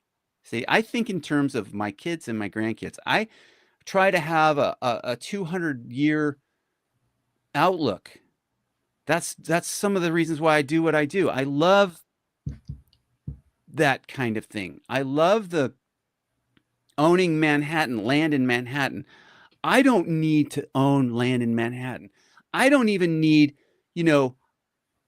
whatever you think is the number of Bitcoin. I don't think in those terms. I think in like, how can I get something established so that my generation and future generations of my family can live and maybe farm and do some things that are like, get their hands in the dirt, get the little kids growing up in the countrysides. And I don't care, I don't care. It's almost like I don't care what country it is. Although I love the United States. I love America, but we've done some pretty jacked up things to some other countries in America. And I don't like that. We've done some pretty jacked up things to our Native Americans as we kind of cross the frontier. And without getting all that, I'll just say that, don't think too short term here. Get your mind thinking, like, get further out there in terms of price prediction. Okay. And I realize I'm going off and I'm ranting, but like, does it really matter? I mean, yeah, it does. It does. It absolutely, it's, tangibly black and white. Yes, it does matter. But the principle of it is like, I think of guys like Odell and, these guys that have been, I mean, they've dedicated these software developers, the guys, the OGs that have been in this from the beginning. They don't care what the price is going to be. They know that this thing is going parabolic, or whatever you want to call it, crazy pants, like up and to the right. So I'll end it with that. I just kind of went off there. Sorry, but it's like, yeah, it's going to do really well. Let's just say that. I'm confident in that. And here we are, an hour and 30 into this. Yeah, it happens. Don't worry. This happens every day on my show. But yeah, I mean, kind of just to sum up what you're saying there, because that was kind of going to be my answer too, is like, we need to stop thinking about as if we're sellers. Everybody has the mentality of being sellers, like acquiring assets to sell later. This is something that you're never going to sell. And when you kind of get that ingrained into your brain in terms of this is something like farmland that you're just going to hold on to it forever, for your family, for generations to come, then your mind switches from like a farmer. A farmer is like conscious and aware of like what the land values are, but he's not checking the values of his land every day. He's actually looking for opportunities in his local area where he can grow his farm and expand his land. And he's hoping that those prices actually stay down so he can afford to buy more. And I think that we need to be in that same mentality in terms of being a farmer, being a buyer. We're not selling this thing. So quit thinking like a seller. Who cares what the price is? If it went up to 200,000 tomorrow, would you sell any? And if the answer is no, then why do you care what the price is? Just because we feel good about it. That's what I said. Like, farmers will check the price. They like to know what the land value is worth, but they don't do anything with that information because they're not going to sell it. Yeah. So that's the first thing I'd say. And the second one is that it would not surprise me one bit if Bitcoin crossed $1 million in 2025. It just wouldn't, especially if the US starts buying Bitcoin. That's kind of like the catalyst for me, is if the US actually implements a strategic Bitcoin reserve, then it would not surprise me one bit if we got to $1 million this year, just because of the supply and demand. That's it. Yeah. And that's the kind of like, I was trying to earlier, I was trying to read between the lines there with you about like, like the window of opportunity and like supply, and with the demand that's there is a limited supply. We know there's a limited supply because of the 21 million, but there's also a limit on how much is available. And there's only 3.125 being mined every 10 Every 10 minutes. minutes on Yeah. average, right? So there's less. And that's kind of the opportunity that you were talking about. Like when we first started, there was like 50 Bitcoin mined every 10 minutes. And then we went through the halving. And this is the thing, a lot of new people don't know these halvings is that every 4 years there's a halving. And that's the amount of Bitcoin that gets mined is like reduced by half. So it went from 50, the first one they in 2009, right? They started with 50, and then they went to what, 25, and then it went to 6, 12.5, then 6. 12.5. Thank you. Right. And then so it's just continued, and that's kind of another dimension to it, right? It's kind of like not only is it a limited supply, but it starts off big at the beginning, so the early adopters are like, like sitting pretty. Yes. But then as you kind of like march down into the future, that's where that saying kind of comes in, like you'll get the Bitcoin at the price you deserve. Like if you didn't buy any, like, in 2025, well, in You're going to pay a lot 2026, more. anticipatingly, it's probably going to be significantly more. Yeah.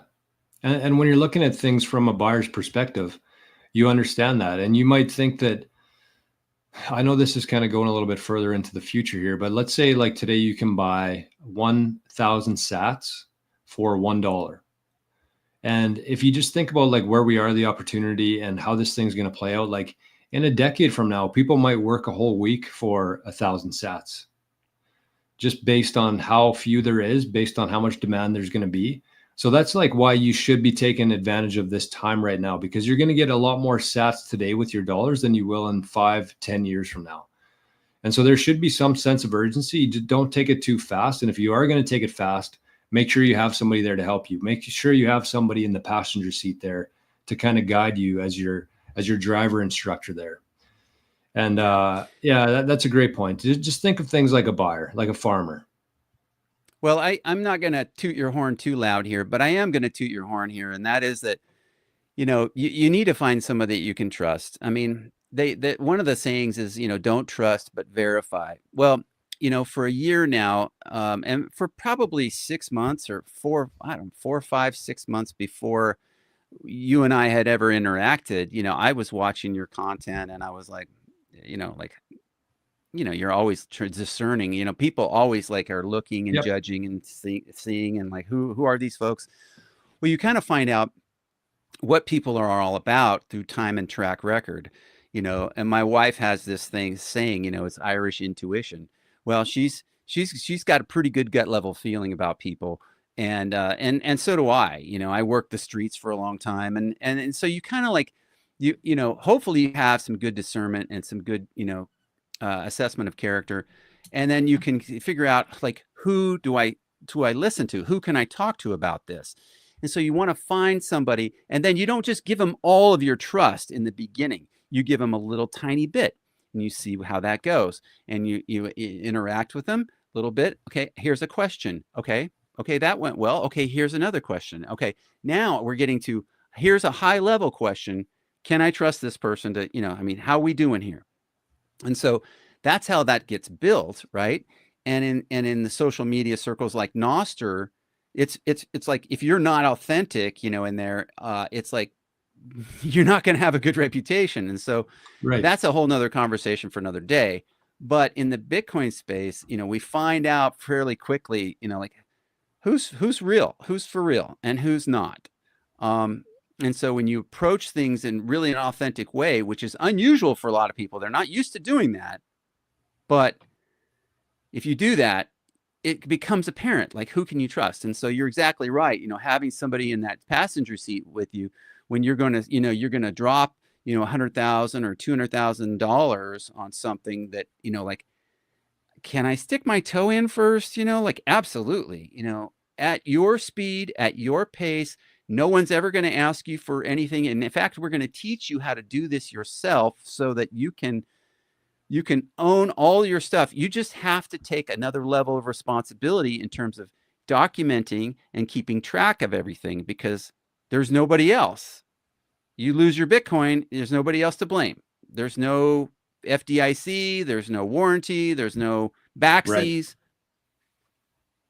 So I would just kind of end it with that, and I would say, you know, and I realize that you've got a life and you've got a dog you got to go take care of too. But is there I think is he's there got a feed. anything we don't have to stop right now, but is there any reason why we need to Yeah, I'd kind say of I we could probably do about 5 more minutes here, Bodie. I'm just been looking at the yeah, comments here.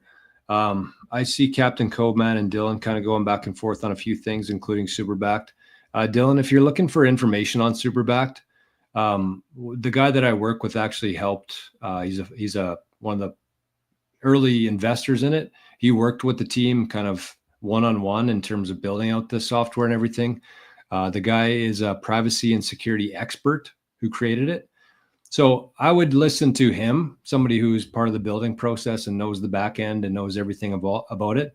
So if you want to learn a little bit more about Superbacked, it's a way to encrypt your recovery phrase for your Bitcoin. So if you want to learn a little bit more information directly from the source, just shoot me an email. We'll set up a quick call. We don't charge anything for the calls. We just see if it makes sense based on where you are, what your situation is. It's very flexible. It's very secure. I would say it's actually more secure than like a hardware wallet itself. You need both, but like in terms of the actual security and the air gap fashion of it, it's where you want to end basically. So it's not really a discussion for this show right now, but for the right. people who are a little bit more advanced and looking to secure their Bitcoin as best they possibly can, just shoot me an email and we'll set up a call with the other guy there, and we'll walk you through it and see if it makes sense for you. Yeah, I would just add that that's the direction I'm going as well, and I have done some homework on this, and I think the way that it's going to be rolled out very soon is going to be really great. It's going to be there's it's to me it looks like the gold standard, and in terms of so cold storage, and not only that, but like inheritance, Yes. uh,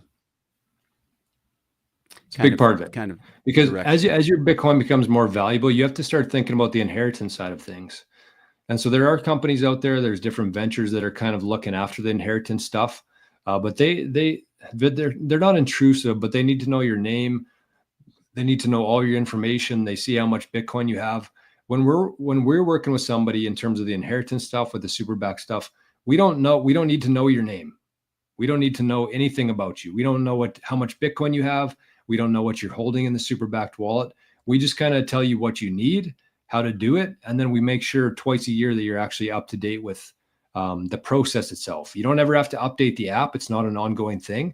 It's just the process itself, and it's something that you have to take seriously as a Bitcoiner, especially if you have a decent amount of Bitcoin. Yeah, I know enough about it to say that the guys who have developed this are are extremely knowledgeable about privacy and security. Um, and I would go to the source. I wouldn't take don't trust, verify things that you see in a Right. chat. I would go to the Or even source. from me, don't trust me. Verify it yourself. Correct. Correct. Yeah.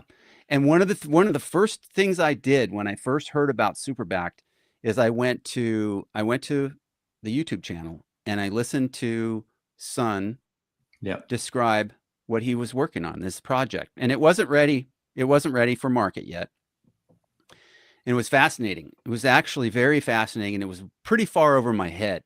Yeah, me But too. I was like, okay, whoa, like how does that work? Like this guy's onto something, and I'm going to have to talk to some other people that are smarter about this than I am. But I think one of the mistakes that we can make, all of us, is is when we get it over too far over our skis, we think that we know something when we actually haven't done the research.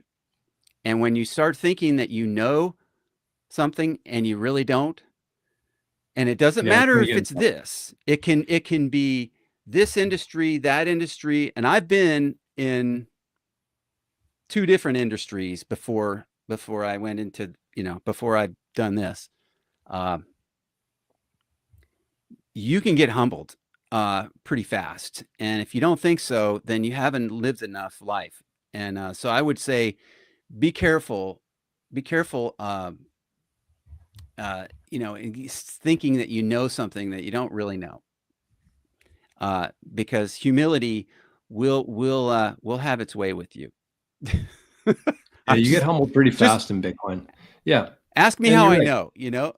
Exactly. I And didn't that's I why didn't we get have this all this channel. from just sitting around and pretending like I know everything. I Yeah, yeah.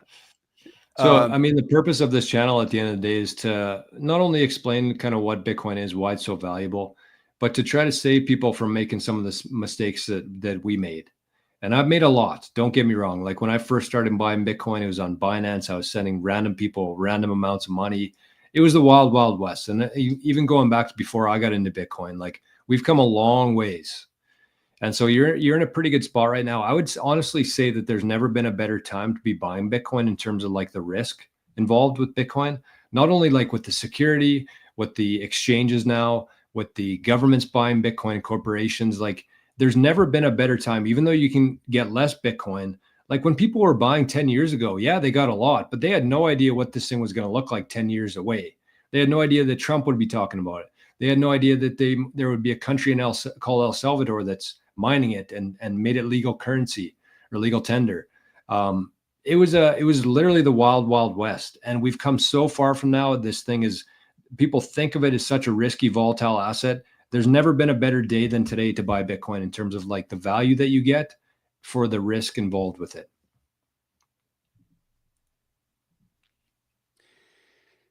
yeah. So we are we are kind of we are we've seen a recent price drop, and you know, I've discussed this a little bit. I've listened to some people on this.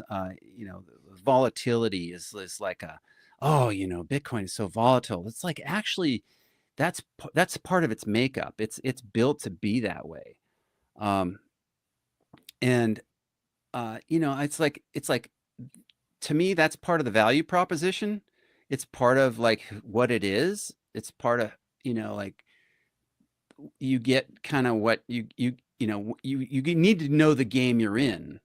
And I've said that in a lot of different scenarios. That emergency situations. You walk into a room and there's people arguing. You need to kind of like you need to know like what have you walked into. But I think with Bitcoin, you kind of need to know that going in yeah, that's it. That's what it does. And but that's not there's that's one of the actual good things about it, in a way. Um, it needs to do what it does. And I don't claim to understand why, but I do It's a free understand that, market. It's the closest thing we have to a free market.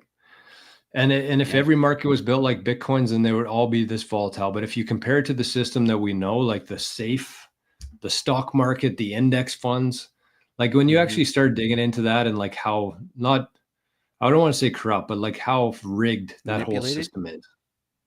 And it's manipulated. meant to be like people, are supposed to wear helmets and wear seatbelts. And like when you invest, you're going to get 7% return. But the only reason that's happening is because it's so controlled and manipulated in the sense that that's it. Bitcoin's the only thing that runs 365 days a year, 24/7, 24 hours a day, 7 days a week. It is the closest thing to a free market that we have. So with that comes volatility. And if everything was just like 2 or 3% a year, that'd be boring. You can't make it. There's no opportunity there. So don't ever look at volatility as like a bad thing. I think it's the best part about Bitcoin, honestly. And when it's up, you feel good. When it's down, you can get more for the fake dollars that you're giving them. And that's the whole thing here that we're playing. So I think we should wrap things up though, Bodie. I I got to hit Okay. the road. I want to say a couple things though. Allegedly sent us 21 sats, and Matt zapped us 42 sats over on Zapstream. So thank you for that. Oh, Zap.stream. Thank you so much, you guys, for zapping us here. I really appreciate it. This is I look at like this is kind of a something we want to kind of plow things back into, and to try to bring more value for you guys, especially you new people. Um, remember, as you come back and like and subscribe, and if you come back and you're in the chat, please think of what would you add to the conversation to bring to someone who's brand new. What is the absolute best information that you've learned that we're not like maybe talking about at that moment, that you've learned that you can bring to that person who might be new? Because they're not going to be listening maybe today, but they might be listening next week or something else. So we want to try to encourage those people because encouragement is what you need when you're first into Bitcoin. Yes. So with that, Jor, do you have any final thoughts? Anything else you want to add? No, I think that we covered it all today. I love doing these shows. I think we're going to give a lot of value to people for I don't know how many people were watching today, but it seems like there was it was a busy chat. So just keep showing up every Thursday. Show up. The one thing I suggested people start doing, especially if you're newer to Bitcoin, is just get yourself a notepad. And as you listen to podcasts, as you listen to videos, as you're learning, as you're going through your own journey, just write down any questions, because you're going to have a lot. There's going to be a lot of things come up. Write down the things that you've learned so you can always go back to. And then when we do our show next week, next Thursday, we will try to, throw some of those in the chat, put them in all caps. We'll answer them. We're going to try to make as much time as we need here, which can run a little bit long as we did today, but that's okay. That's what we're doing this thing for. So thanks for having me again, Bodie. I'm looking forward to the show already for next week. Yeah, me too. Me too. Thanks a lot. And thanks everybody. We'll see you next week. All right. Take care. Bye-bye.